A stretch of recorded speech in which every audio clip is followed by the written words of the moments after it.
Welcome to R S class. मैं कौशल सिंह। आज है 29 सितंबर 2020 और 29 सितंबर 2020 के जितने भी करंट अफेयर्स के क्वेश्चन बने वो आज इस वीडियो में हम देखेंगे। और इस वीडियो को अंत तक देखिएगा और बीच में कहीं भी स्किप मत कीजिएगा। और जो भी भाई बहन वीडियो पहली बार देख रहे हैं वो हमारे चैनल को सब्सक्राइब कीजिएगा और वीडियो को लाइक ज़रूर कीजिएगा। तो आइए देखते हैं आज के कौन से करंट अफेयर्स के क्वेश्चन आए हैं। चलिए, ये आता है आपका पहला क्वेश्चन। किस विकास बैंक ने राजस्थान और मध्य प्रदेश में शहरी क्षेत्र की परियोजनाओं के लिए 570 मिलियन अमेरिकी डॉलर ऋण देने की मंजूरी दी है? तो अमेरिकी डॉलर ऋण देने की मंजूरी दी है, वो दी है आपके एशियाई विकास बैंक ने। किसने दी है? ऑप्शन ए आता है आपका इसमें, एशियाई विकास बैंक ने ये मंजूरी दी है।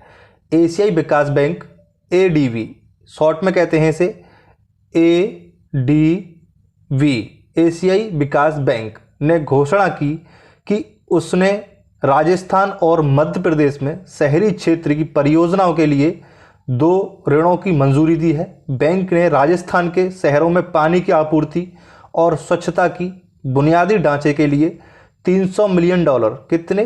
300 मिलियन डॉलर, और मध्य प्रदेश शहरी सेवा सुधार परियोजना के लिए 270 मिलियन डॉलर के ऋण को मंजूरी दी है। यानी जो शहरों में पानी की आपूर्ति के लिए है उसके लिए दी है 300 मिलियन डॉलर, और सुधार परियोजना के लिए, जो शहरी सेवा सुधार परियोजना के लिए दिए हैं 270 मिलियन डॉलर। आगे के प्रश्न पर चलते हैं। चलिए, ये प्रश्न आ जाता है आपका अगला।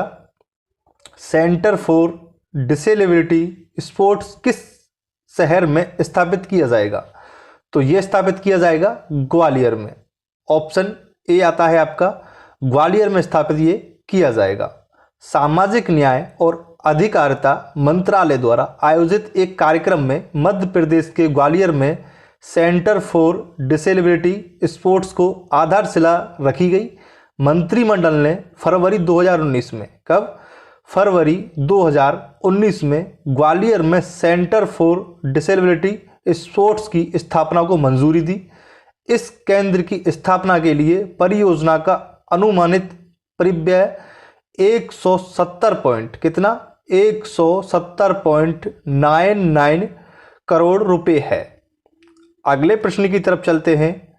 वीडियो को लाइक जरूर कीजिएगा साथियों, वीडियो लाइक कीजिएगा। अगले प्रश्न की तरफ चलते हैं। ये आता है आपका, 4 देशों भारत, ऑस्ट्रेलिया, जापान और संयुक्त राज्य अमेरिका द्वारा आयोजित वार्ता का नाम क्या है? तो ये 4 देशों के बीच जो वार्ता हो रही है उसका नाम है आपका QUAD। ऑप्शन ए आता है इसमें, ऑप्शन ए आ जाता है इसमें, चतुर्भुज सुरक्षा संवाद। क्या है? चतुर्भुज सुरक्षा संवाद, QUAD, संयुक्त राज्य अमेरिका, जापान, ऑस्ट्रेलिया, भारत के बीच आयोजित एक रणनीतिक मंच है। हाल ही में इन 4 सदस्य देशों ने आम हित के क्षेत्रीय मुद्दों पर चर्चा की। अंतिम मंत्री स्तरीय बैठक सितंबर 2019 में आयोजित की गई थी। वरिष्ठ अधिकारियों ने समावेशी हिंद प्रशांत क्षेत्र के लिए अपनी प्रतिबद्धता स्पष्ट की थी। आगे के प्रश्न पर चलते हैं। आगे का प्रश्न आता है ये आपका, भारत ने किस देश के साथ बौद्ध संबंधों को बढ़ावा देने के लिए 15 मिलियन अमेरिकी डॉलर की घोषणा की? तो 15 मिलियन अमेरिकी डॉलर की जो घोषणा की है वो की है आपका श्रीलंका ने। ऑप्शन ए आता है इसमें आपका, श्रीलंका ने यह घोषणा की है। भारत के प्रधानमंत्री श्री नरेंद्र मोदी और श्रीलंका के प्रधानमंत्री महिंदा राजपक्षे के बीच पहली बार आभासी शिखर सम्मेलन हाल ही में आयोजित किया गया। भारत ने श्रीलंका के साथ बौद्ध संबंधों को बढ़ावा देने के लिए 15 मिलियन, कितना? 15 मिलियन अमेरिकी डॉलर देने की घोषणा की। हिंद महासागर में सुरक्षा को स्थित करने के लिए भारत ने श्रीलंका के साथ रक्षा साझेदारी का विस्तार करने की भी पुष्टि की है। अगले प्रश्न की तरफ चलते हैं। अगला प्रश्न आता है आपका ये आता है, किस केंद्रीय मंत्रालय ने हाइड्रोजन ईंधन के सुरक्षा मूल्यांकन के लिए मानकों को अधिसूचित किया है? तो ये अधिसूचित जो किया है, ये किया है सड़क परिवहन और राजमार्ग मंत्रालय। ऑप्शन ए आता है आपका इसमें, सड़क परिवहन और राजमार्ग मंत्रालय। सड़क परिवहन और राजमार्ग मंत्रालय ने एक अधिसूचना जारी की है जिसमें हाइड्रोजन और सेल आधारित वाहनों के सुरक्षा मूल्यांकन के लिए मानक शामिल है। मंत्रालय ने हाइड्रोजन ईंधन सेल द्वारा चलाए जा रहे वाहनों को मानक समझा है। आगे के प्रश्न पर चलते हैं हम। ये आता है आपका अगला प्रश्न। ये है, देश में चिकित्सा शिक्षा और पैसे का सर्वोच्च नियामक राष्ट्रीय चिकित्सा आयोग की सदस्य संख्या है। तो ये सदस्य संख्या है, ये रही आपकी सदस्य संख्या 33। ऑप्शन ए आता है आपका इसमें, 33 रही है सदस्य संख्या। 25 सितंबर 2020 को, कब?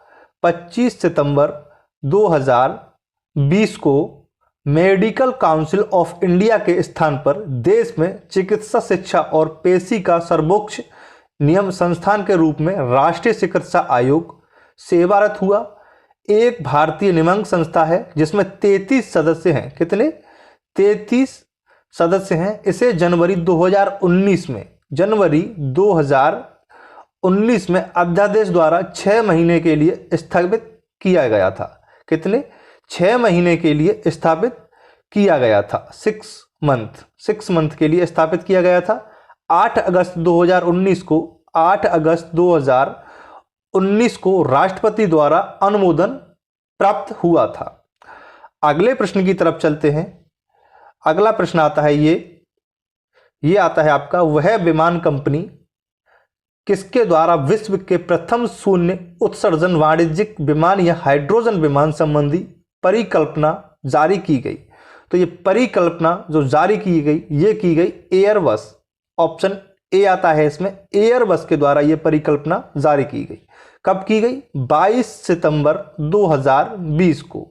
कब की गई? 22 सितंबर 2020 को अंतरराष्ट्रीय विमान कंपनी एयरबस द्वारा पहले शून्य उत्सर्जन वाणिज्यिक विमान या हाइड्रोजन विमान के लिए 3 अवधारणाएं जारी की।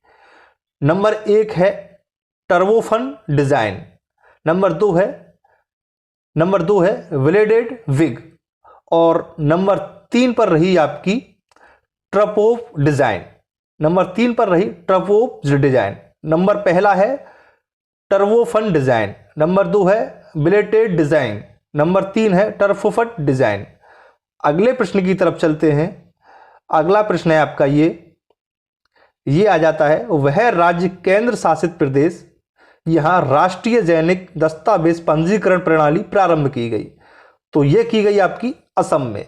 ऑप्शन सी आता है आपका इसमें, असम में यह प्रणाली की गई 18 सितंबर 2020 को। कब की गई? 18 सितंबर 2020 को जम्मू कश्मीर के लेफ्टिनेंट गवर्नर मनोज सिन्हा ने जमीन की खरीद या बिक्री में लेन देन के लिए एक ऑनलाइन राष्ट्रीय जेनेरिक दस्तावेज पंजीकरण प्रणाली प्रारंभ की, जिस सिस्टम की प्रणाली द्वारा तैयार किया गया।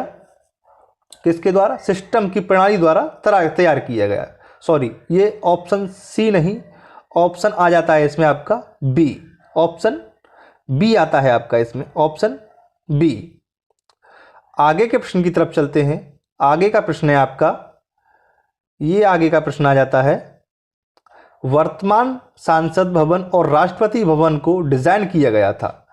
तो ये वर्तमान जो संसद भवन और राष्ट्रपति भवन को डिजाइन किया गया था, ये किया गया था आपका एडविन लुटियन ने। किसने? एडविन लुटियन ने डिजाइन किया था। ऑप्शन बी आता है आपका इसमें, एडविन लुटियन। दिसंबर 1911 में, कब? दिसंबर 1911 में किंग जॉर्ज पंचम ने भारत की राजधानी को कोलकाता से दिल्ली स्थानांतरित करने की घोषणा की, जिसके तहत वर्तमान संसद भवन और राष्ट्रपति भवन को एडविन लुटियन द्वारा डिजाइन किया गया था। हाल ही में Tata group of company 1861 861.90 crore रुपए में भारतीय संसद भवन की नई बिल्डिंग निर्माण किया गया। हमें ध्यान देना चाहिए कि केंद्रीय लोक निर्माण विभाग भारत में सभी सरकारी संपत्तियों को बनाए रखने के लिए प्रमुख एजेंसी है। अगले प्रश्न की तरफ चलते हैं। आगे का प्रश्न है ये आपका, ये आता है, वह राज्य सरकार जिसके द्वारा सिविल नियमों की सुरक्षा हेतु और राज्य विशेष सुरक्षा बल की स्थापना की जाएगी। तो ये की जाएगी आपकी स्थापना, ये की जाएगी आपकी ऑप्शन ए आता है उत्तर प्रदेश सरकार द्वारा। ऑप्शन ए उत्तर प्रदेश सरकार द्वारा ये की जाएगी। उत्तर प्रदेश सरकार द्वारा दिसंबर 2019 के इलाहाबाद उच्च न्यायालय के निर्णय के अनुपालन में राज्य के सिविल न्यायालय की सुरक्षा के संदर्भ में उत्तर प्रदेश विशेष सुरक्षा बल की स्थापना को स्वीकृति प्रदान की स्थापना उत्तर प्रदेश विशेष सुरक्षा बल अधिनियम 2020 Uttar Pradesh special society force security force UPSSF act 2020 के तहत की जाएगी। अगले प्रश्न की तरफ चलते हैं। अगला प्रश्न आता है आपका ये आ जाता है, वह केंद्रीय मंत्रालय जिसके द्वारा SAROD पोर्ट्स नामक एक विवाद नियंत्रण तंत्र विकसित किया गया। तो ये किया गया है आपका केंद्रीय जहाजरानी मंत्रालय। ऑप्शन ए आता है इसमें, केंद्रीय जहाजरानी मंत्रालय के द्वारा यह विकसित किया गया है। हाल ही में केंद्रीय जहाजरानी मंत्रालय द्वारा SAROD पोर्ट्स नामक एक विवाद निवारण तंत्र विकसित किया गया है। यह देश भर में पत्तनों पर कामकाज के दौरान स्टेक होल्डर के साथ होने वाले प्रकरणों को निपटारे और कार्यप्रणाली को पारदर्शी बनाने में सहयोग करेगा। अगले प्रश्न पर चलते हैं। नेक्स्ट प्रश्न है आपका, ये आता है नेक्स्ट, ये आ जाता है, केंद्र सरकार द्वारा भारतीय वन अधिनियम 1927 में संशोधन कर बांस को पेड़ों की श्रेणी से हटाया गया। तो ये हटाया गया था आपका वर्ष 2017 में। वर्ष 2017 में ऑप्शन ए आता है आपका इसमें। वर्ष 2017 में केंद्र सरकार ने बांस को पेड़ों की श्रेणी से हटाने के लिए भारतीय वन अधिनियम 1927 में संशोधन किया। इससे बांस के उत्पादों और व्यापार करना संभव हो गया। इसके अलावा वह अब किसी को भी बांस के उत्पादों में खेती का कम देता है। अगले प्रश्न की तरफ चलते हैं। अगला प्रश्न आता है आपका ये, जम्मू कश्मीर में प्रथम विदेशी निवेश कैनवास मेडिसिन परियोजना को स्थापित किया जाएगा। तो यह किया जाएगा आपका कठुआ में। ऑप्शन ए आता है आपका इसमें, कठुआ में यह स्थापित किया जाएगा। केंद्र शासित प्रदेश जम्मू कश्मीर के कठुआ में कनाडा के सहयोग से कैनबिस मेडिसिन परियोजना को स्थापित किया जाएगा। यह परियोजना राज्य में स्थापित होने वाली प्रथम विदेशी निवेश परियोजना होगी। यह परियोजना जम्मू कश्मीर में भारतीय एकीकृत चिकित्सा संस्थान में स्थापित की जानी है। अगले प्रश्न पर चलते हैं। ये आ जाता है आपका अगला प्रश्न, प्रतिवर्ष विश्व रेबीज दिवस कब मनाया जाता है? तो प्रतिवर्ष विश्व रेबीज दिवस आपका मनाया जाता है 28 सितंबर को। कब मनाया जाता है? 28 सितंबर को मनाया जाता है। ऑप्शन ए आ जाता है इसमें आपका, 28 सितंबर को मनाया जाता है प्रतिवर्ष विश्व रेबीज दिवस। क्या विश्व रेबीज दिवस प्रतिवर्ष 28 सितंबर को मनाया जाता है। तो आज की वीडियो कैसी लगी ये कमेंट बॉक्स में हमें ज़रूर बताइएगा और वीडियो को लाइक ज़रूर कीजिएगा। धन्यवाद।